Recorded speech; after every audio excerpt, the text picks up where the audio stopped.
təbii ki, maddiyyat. Sevgidə uğursuzluq ola bilər.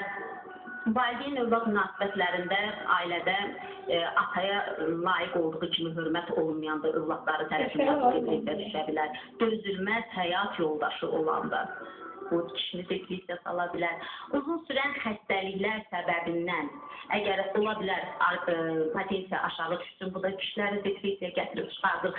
Səbəbləri çox sadalamaq olar, Nanə xanım. Ancaq mən bir fikirlə bunu ümumiləşdirmək istəyirəm.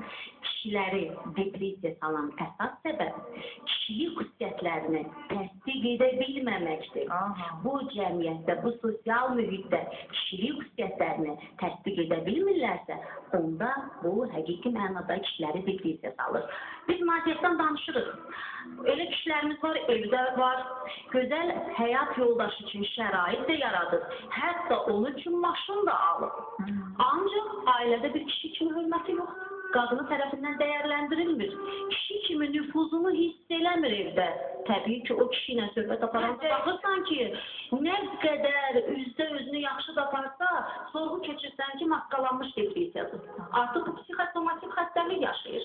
Bilirsiniz, ancaq elə ailə var ki, qadın çox əziyyət çəkir, hətta evə pul da gətirir. Ancaq həyat yoldaşı içəri daxil olandan ailəsində elə bir münasibət qurub ki, övladları da ayağa qalxır. O kişinin gəlişini elə hörmətlə qarşılayırlar ki, o kişi ilə danışırsan, görürsən nə qədər həyatda yaşamaqdan məmnundur. Təbii ki, insan həyatda yaşamağından məmnunluq hissi duyursa, o insan xoşbəxtdir. Həyatın mənası da bundan ibarət. Əmir xanım, mən özür istəyirəm dönə-dönə.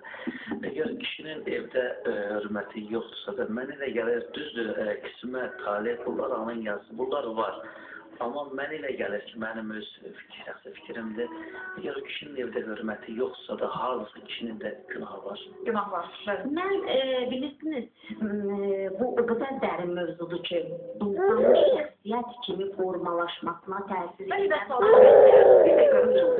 Mən verişli sənədə mən söylədim ki, yaratıcı insanlar depressiya daha çox meyli olar. Bilirsiniz, bu yaxınlarda mən bunu dönə-dönə söyləyəcəm və mən o qədər təsir edir bu məsələ ki, bizim gözəl aktyorumuz xalq arasında Cabbar Dadaşov söylüyor ki, atamın düşmənləri bir zamanlar, atamın düşmənləri mənim üçün çəpər oldular.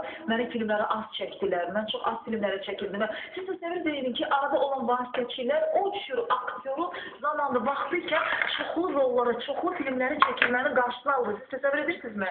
Zaman, illər, vaxt keçir. Amma biz nə gözəl filmləri izləməkdə məsələn deyirəm elə, məhrum olmuşuq. İndi görməyəcək baxır, xəstəliklə baxırıq o filmlərimizdə ki, yəni ki, hansı ki, belə deyəkdə əzbər bilirik, hər kəlməsini əzbər bilirik. Məsələn, bu başqa bir məsələdir.